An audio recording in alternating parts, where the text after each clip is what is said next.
in our entire children administration and judicial service that should never be allowed in America. I was just appalled. Again, I thought it was an isolated incident until I met up with all of these fine folks. So, we now have a system that's actually targeting children for foster care entry, a system that is favoring department profit over the best interests of the child. Senator Wyden from Oregon said, a system that favors foster care over kin must go into the dustbin of history. So I've been a foster mother and a mother for over 30 years, and I've been working on foster care reform for 10 years. I have sat in Olympia at our state legislature and here in Washington, D.C. over the last 10 years watching hearing after hearing, legislative session after legislative system and hearings. And there's a theme going on, both state and federal, that I don't think that you guys are actually even aware of. And the theme is that the legislators are asking Children's Administration for information, for hard data, for some accountability, and they are ignoring that. They've got lots of excuses. The computer crashed, that person retired, on and on and on you go, but they're just refusing to provide the accountability that they're being asked for. So right now, both the state and the federal legislator is at the point where they have to subpoena the Children's Administration for the very information that they're supposed to be providing in order to justify the existence of the agency.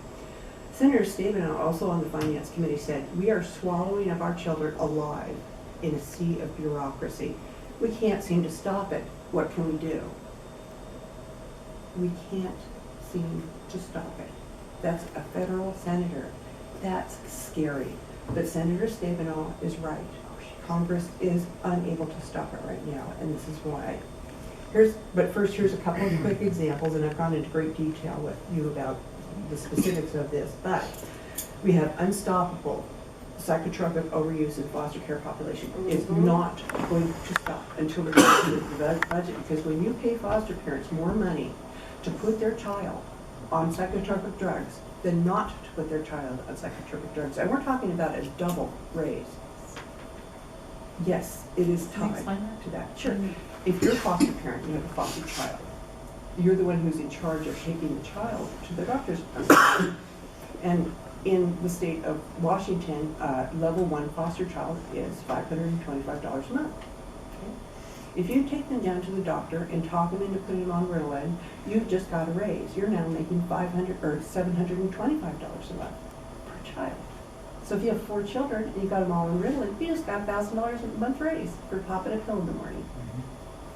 That is why psychotropic drug overuse in the foster care population is at least 10 times higher than the normal population. We're paying foster parents to drug the kids. It's part of the criteria for the level of care payment. That's one of many, many hundreds of examples that I have. Is anyone from Washington? I am. Okay. I thought Washington, I have a lot of questions and all. Unless you want me to listen to the whole thing and let's ask go ahead. questions. We'll address these Okay. things. There are a couple of states that are doing like, different things to reduce psychotropics. Like, I think in Texas, they're requiring a second signature or second doctor to review. You know what that does? I thought Washington was Do you know doing what that does? something It makes the innovative. social workers practice medicine. My granddaughter went into the emergency room because they told me they were going to take her away from me, and she literally started pulling her hair out to the point where she was bald. This was your fifth placement, and she was going to go into a home for girls, and she was 8.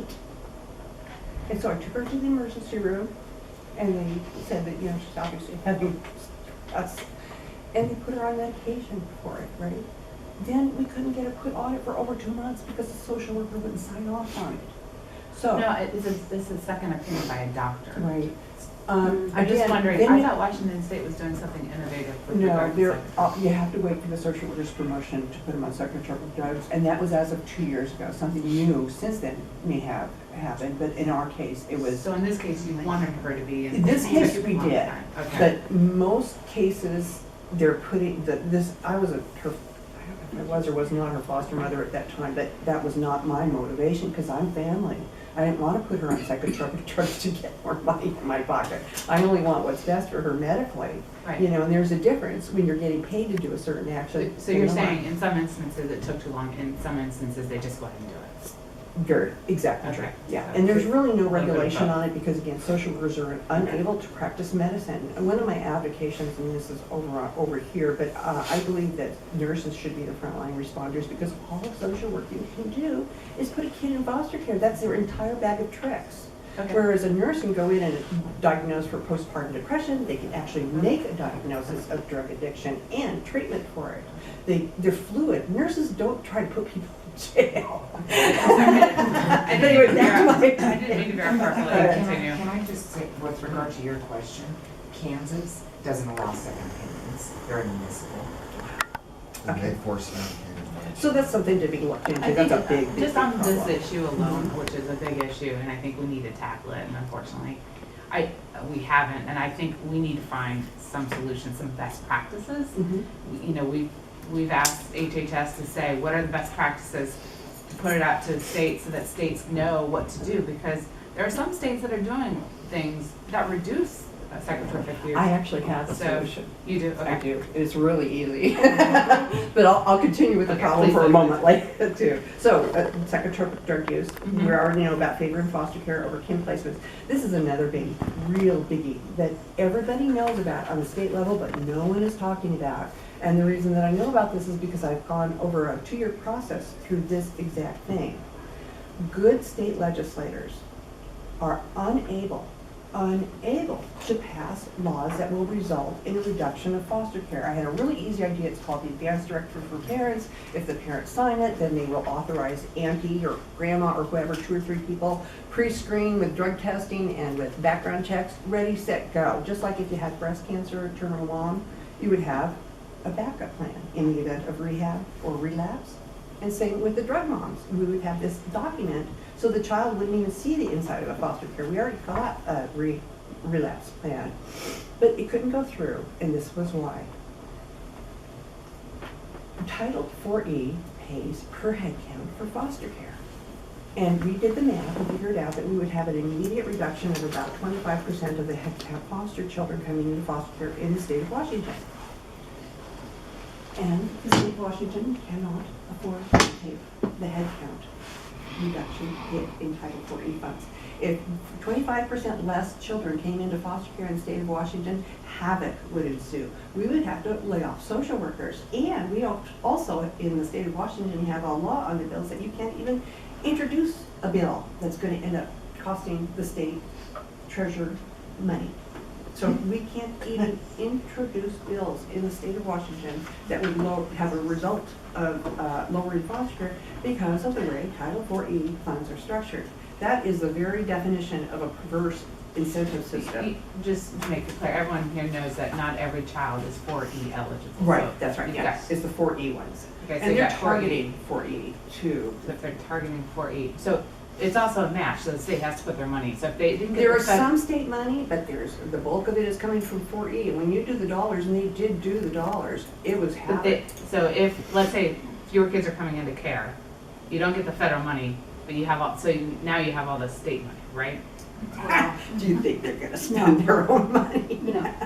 There's Here's a what block you're law. saying that is going to where? No, they're billing the medical insurance. We're not even gonna get past that. Once they saw the numbers and how much less the state would end up for EYs, they didn't even go an iota farther than there. It was done. That's when they said, we can't do this because of the state law, that we can't reduce the budget.